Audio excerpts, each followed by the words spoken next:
Okay, number 75 of the most common post-COVID symptoms is called burning sensation.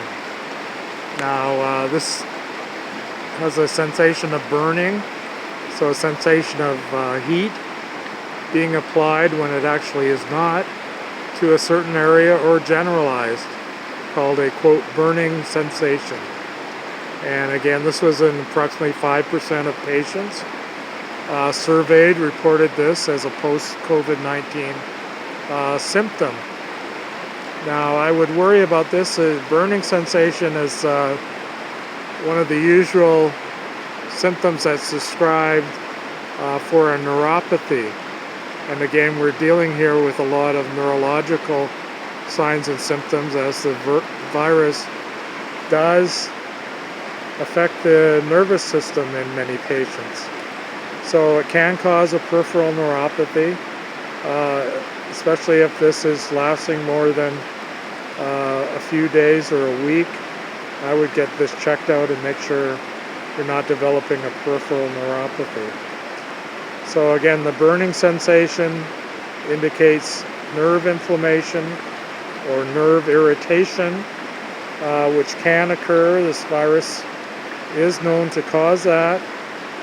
And also, if it's, let's say, for example, in the chest, and I would worry about a cardiac cause, because that can be a symptom of cardiac. And more frequently from this virus is pneumonia, pneumonitis, and pleurisy. If the burning sensation is isolated to the chest, and especially if it's pleuritic, which means the pain comes and goes as you breathe. So it's associated with the movement of respiration. That's called pleuritic chest pain, and that indicates that the lining of the lung is being irritated by the infection, and this should be checked out. This can be serious, especially if the symptoms are getting worse, and especially if they're prolonged. This is a definite complication of COVID-19 symptoms directly. Okay, the next most common symptom of post-COVID-19 is a painful scalp. Now again, this kind of goes along with this may be a burning sensation. This goes along with the last symptom, which may be neuropathy, but it could also go along with a headache. So a burning scalp may indicate nerve injury or even brain inflammation if it's long-term, getting worse, lasting more than a few days, or associated with other signs or symptoms. You should see your doctor or clinic immediately if there's a lot of neurological symptoms, especially. This could indicate something more serious. So the next, number 77 most common COVID-19 symptom is jaw pain. And jaw pain could be various different things. If the whole jaw is involved, that's kind of unusual. Could be another cause, such as a abscessed tooth or gum infection, oral infection, as we discussed previously, or if it's in the TMJs, the temporal mandibular joints, which are just below the ears on either side. This could indicate inflammation of the TM joint, or TMJ, as it's called. Another thing I will worry about is cardiac pain, that's heart pain, can be referred to the jaw. And I've seen patients, and it's documented well in the literature, that just isolated jaw pain can be a significant symptom of cardiac pain. So if you don't know exactly why, you should get this checked out. Especially if you have other signs and symptoms, definitely get a medical workup for this. Okay, the next most common, number 78, symptom of post-COVID-19 is called dysrhythmia, or actually, as it was in the questionnaire, arrhythmia. The problem with the word arrhythmia means you have no rhythm, then you would be dead, and so I really doubt that. Dysrhythmia means there's an abnormality of the cardiac rhythm. So your heart is doing weird things, skipping around or something like that, or fast or slow. But some abnormality of the cardiac rhythm was reported in approximately 5% of people who responded to the survey. And this can be significant. Most people have what's called Pvcs, or premature atrial contractions, and most people don't notice them, or you may notice an occasional skipping of your heartbeat, which doesn't cause any other symptom other than the notification that your heart did that. But if you have other symptoms associated with that, then yes, you should definitely get it checked out. If they're new onset, if you just started it after having COVID-19, then definitely get that checked out. You need to make sure they're not what's called Pvcs, or premature ventricular contractions, which indicate something more serious and can lead to other more serious problems, and can be signs of, for example, a heart attack. So especially if you're having some cardiac symptom, let's say in the last number, you're having jaw pain, and then you're having palpitations, or quote dysrhythmia unquote, then yes, you might need to get immediately to the hospital and get it checked out. If it's cardiac, normally they recommend you get to a hospital emergency. So if it's considered cardiac, call 911. If it's probably not, then maybe you can see your own doctor. But if you're having other symptoms, I would probably call 911, because this could indicate a heart problem, as has been seen with COVID-19 as a post-symptom. So definitely get it checked out. This can be a serious symptom with new onset, and especially associated with any other symptoms. 911 may be indicated. Okay, the next most common post-COVID symptom was number 79, and this was quoted as low oxygen level. Now again, I asked, how do these people know they have a low oxygen level? Unless they have a pulse oximeter, which measures the oxygen level, which would be a little bit unusual why they're doing that. But some people do have a pulse oximeter. I, as a physician, have many pulse oximeters, and on every visit I used to measure the patient's pulse oximetry. So I would say it's a little unusual that a person knows they have a low oxygen level. If this is associated with other signs or symptoms, which usually it would be, then yes, you should be evaluated immediately. So if you have chest pain, shortness of breath, cough, sputum, colored sputum, or any of the other symptoms noted above, or collection of symptoms, then yes, you need to call 911, get evaluated immediately, as there is something else happening that is potentially more serious than just a COVID-19 post-symptom. Okay, I would also say that, sorry, bugs. Okay, if you're measuring your oxygen level and it suddenly goes low, I would repeat it, make sure it's accurate, check, maybe repeat it on someone else, make sure that it's not just your meter that's malfunctioning or the batteries are going dead, to make sure the reading's accurate.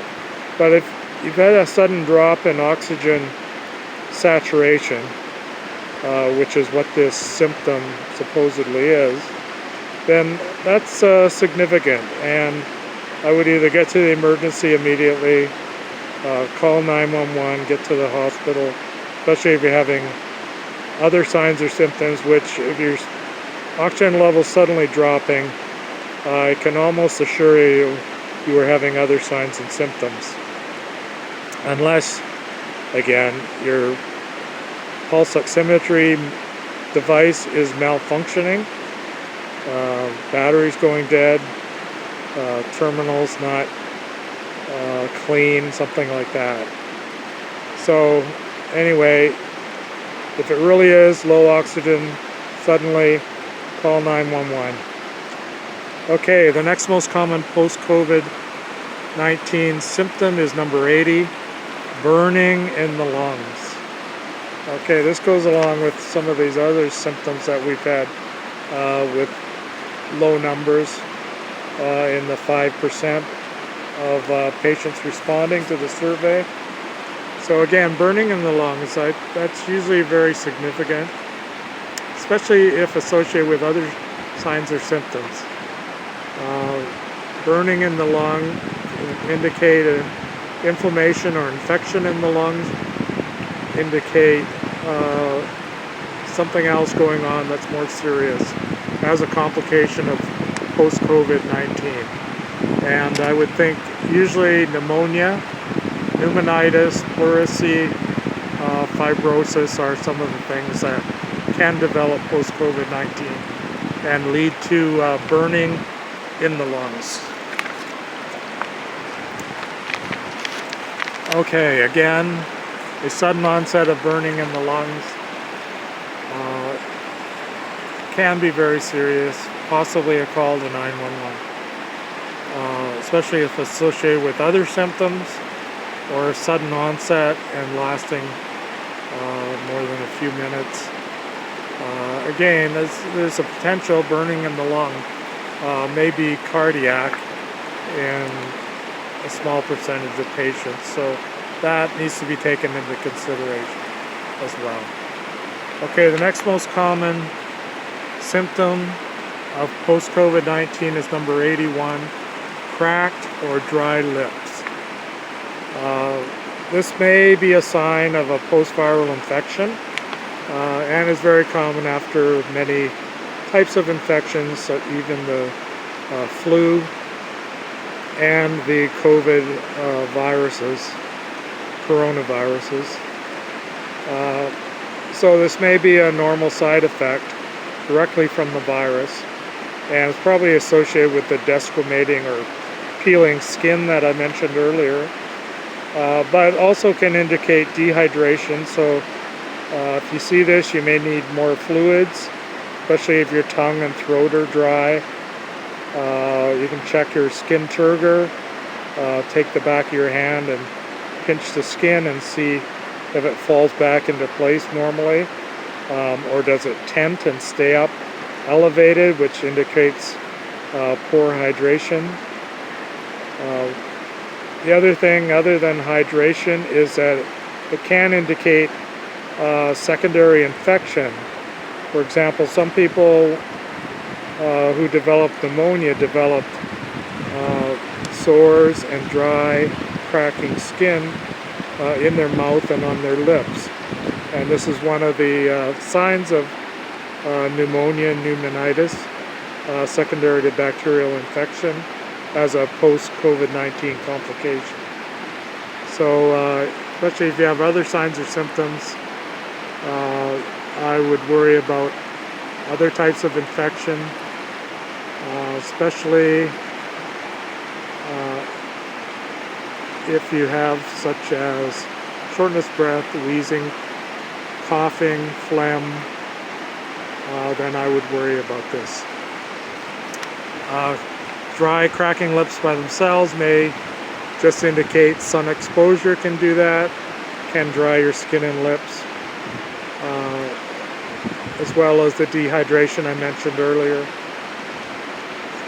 And if it's by itself, maybe not too much of a concern, but if associated with other signs or symptoms, again, please get that checked out. Okay, the next most common symptom of post-COVID-19 is number 83, foot pain. Now, again, this is a isolated symptom of the foot. We mentioned hands and wrists before. We mentioned the neck. We mentioned isolated joints. But approximately 5% of people had isolated foot pain. Now, I guess it's significant if it's both feet or just one foot. Can determine the investigation, what needs to be done. If it's both feet, one might think of neuropathy, because usually it affects both sides, as it's a metabolic inflammatory type thing. If it's just one foot, maybe you have an injury, maybe you have a blood clot. So make sure you don't have any other signs or symptoms. There are associated blood clots with post-COVID-19. So especially if there's swelling, redness, if when you move your foot up and down, you get pain in the back of your calf. That's called a Homan sign, Homan''S. And that is significant for thrombophlebitis or blood clot in the leg, which can happen after a serious infection, can happen after immobility for a period of time, and due to the hypercoagulable state after post-COVID-19. So again, a single isolated one-sided foot pain, one would have to consider a blood clot as post-COVID-19 symptom. So please get this checked out. Both-sided pain, more likely neuropathy, but also can be a neurological injury from post-COVID-19, which you might want to get checked out as well, especially if you have other signs or symptoms, or if it's getting more severe or prolonged in duration. Okay, the next most common sign or symptom of post-COVID-19 is number 82, lump in the throat. And I've been talking so long, I'm getting a lump in my throat, and it's drying out. So I'm gonna have to take a break pretty soon and get some water. But the lump in the throat, what can I say? Sore throat was one of the most common symptoms. Prolonged sore throat should be evaluated for secondary infection. A actual lump in the throat, perhaps they're referring to swollen tonsils or swollen tonsil, so it may be infected with, as a secondary infection with streptococcal, like a strep throat. Could be Epstein-Barr virus, like infectious mononucleosis, or the kissing disease can make your tonsils swollen, your throat swollen. A lump in the throat. Now maybe they're not looking in the back of the throat, but they're looking in their, and talking, referring to their neck. A lump in the throat may be a lymph node, which could indicate either primary, secondary infection from the COVID-19, or from a secondary infection from a secondary bacteria. Once the COVID-19's suppressed the immune system and allowed secondary bacteria to grow. So anyway, this could be a significant symptom for evaluating with your physician. The swollen throat, again, if they're referring to the neck, could be a swollen thyroid gland and could indicate a cyst in the thyroid, a tumor in the thyroid, infection, inflammation of the thyroid, all of those things. And again, if it is the thyroid, should be evaluated by your physician, especially if it's getting worse, especially if it's associated with other symptoms. Again, the thyroid is not something to be taken lightly, and swelling of the thyroid, if that's exactly what it is. Remember, the thyroid's kind of in the middle of your neck, in the front, over your larynx, and goes to the side. So is larger than a lymph node usually. Lymph nodes, generally from the viral infection, are about a centimeter in diameter, but the thyroid is inches in diameter. So that may help you decide what the difference is. Anyway, large masses, increasing in size, painful, associated with other signs and symptoms, please evaluate as soon as possible by your certified medical specialist or primary physician. Okay, next number is 83, foot pain. And I believe we discussed this before.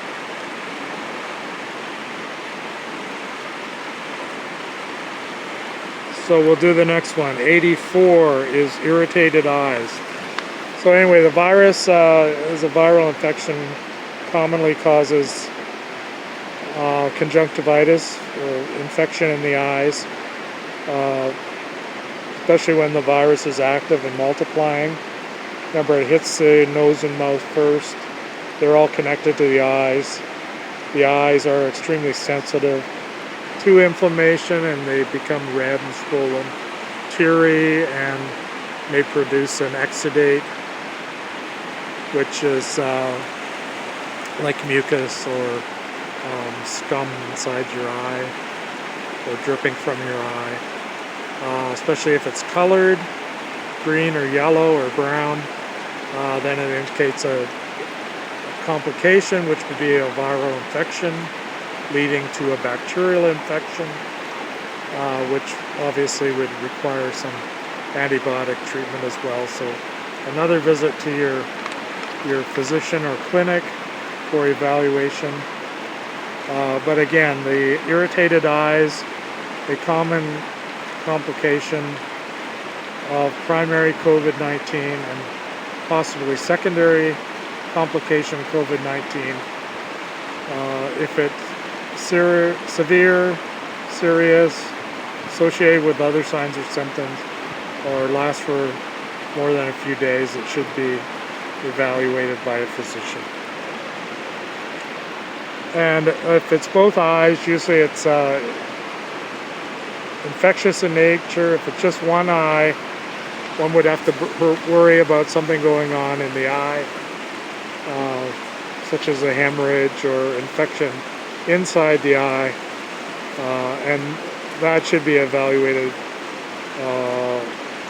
You can start with your doctor, but probably requires an eye specialist. Okay, the next most common is number 84 at COVID toes. So this is around 5% or less of patients have COVID toes, which the ends of the toes become painful, turn blue or red, various colors. These might be due to infectious emboli going to the distal ends of the toes, but usually are noted by pain in the toes with tenderness, followed by the redness or blueness, and usually can last for prolonged periods of time, like in several weeks. probably should be evaluated by your physician to make sure they aren't getting worse.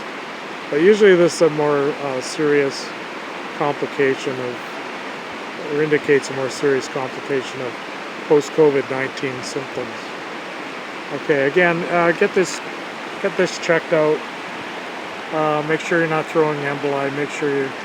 It used to be a sign of bacterial endocarditis, that is, bacteria growing on your valves in your heart and then breaking off and going to the distal areas like your toes and fingers.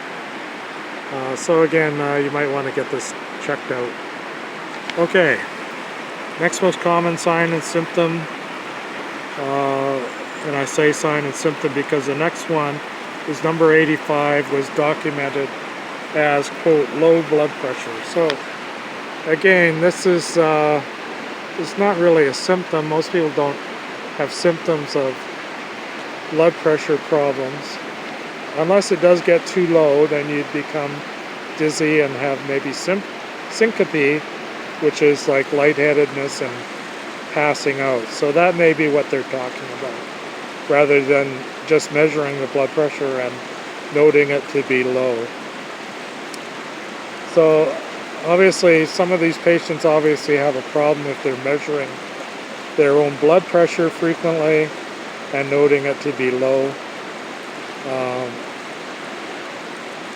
Again, if there are no other signs or symptoms, could indicate a lack of fluid, so maybe some more fluid intake. If it is associated with other signs or symptoms, and you do take your blood pressure and you note it to be low, then perhaps you should be evaluated to see why, because this could lead to syncope, passing out, and injury, and could also indicate other problems with your heart and your cardiovascular system, or even an increased worsening of your case of COVID-19 post-symptoms.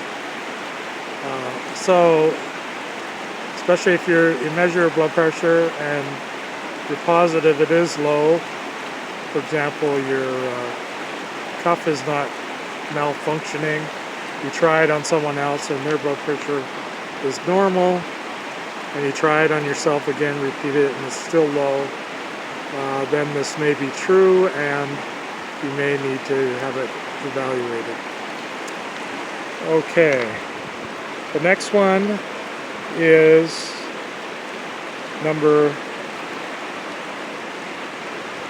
we'll go to number 87, which is dry scalp. This was also associated in the questioning that there was dandruff associated with dry scalp, which is usually a sign of seborrhea, which is probably a fungal infection of the scalp. But I think what they're referring to is just dry scalp, an exclamation of the scalp, which is associated with the desquamation of the skin secondary to post-viral infection that we mentioned earlier. And again, it's a low percentage of patients. I would have to assume it's probably associated with the dry skin we mentioned earlier, dry skin and dry scalp. Anyway, probably not a big emergency. More hydration maybe help correct it. Once the virus is gone and the body has dealt with it and developed an immune system responding to it, then probably this symptom will recover. If it becomes prolonged, one would have to worry about seborrhea, as I mentioned earlier, which there are treatments for, and there is some evidence that it's caused by a fungal infection in some people at least, and so there are treatments for that. So again, the next most common symptom is number 88, and it was called, quote, kidney issues, unquote. Now again, I find this a common unusual and kind of weird statement for someone to be making about their symptoms, because it's very non-specific. Kidney issues. So that could be one of many, many different things. Kidney infections, kidney stones, pain in the kidney area, a lot of things. So kidney issues, a low percentage of patients have kidney issues. I would assume if they're serious, they are kidney infections, kidney stones, kidney pain. All of those, again, need an evaluation by a certified medical physician or clinic to see what's going on with those kidney issues.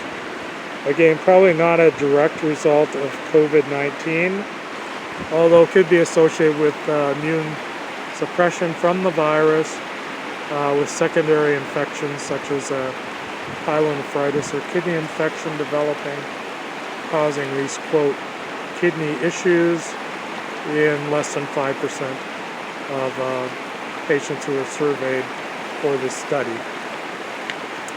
Okay, the next most common, interestingly, is number 89, which is UTI. Okay, these patients obviously had a urinary tract infection as a post-COVID-19 discovery, sign, or symptom. Anyway, to have a urinary tract infection diagnosed and put on this survey, seems to me that they obviously saw a medical practitioner, had that diagnosis and probably treatment made. So again, I report this, they're already having symptoms. But yes, if you're having urinary tract infections, you definitely need treatment and probably antibiotics, as it's probably a secondary bacterial infection that you require treatment for. Otherwise it could damage your kidneys, and especially if it spreads through your bloodstream and cause major issues. So definitely get these treated. It sounds like they already were treated, because this is a diagnosis and not just a regular post-COVID-19 symptom. But it was listed on the survey.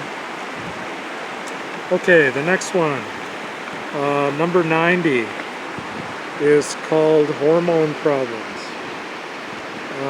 And again, this kind of unusual representation here, that how did these people know they have hormone problems? I mean, perhaps they're having signs and symptoms of hormone problems that they already know about, or they've seen a physician and being diagnosed with, quote, hormone problems. There's probably an accumulation of various hormone problems, so I'm kind of thinking estrogen, progesterone, kind of hormone problems. The thyroid is a major hormone that can cause problems. So anyway, if you're having, quote,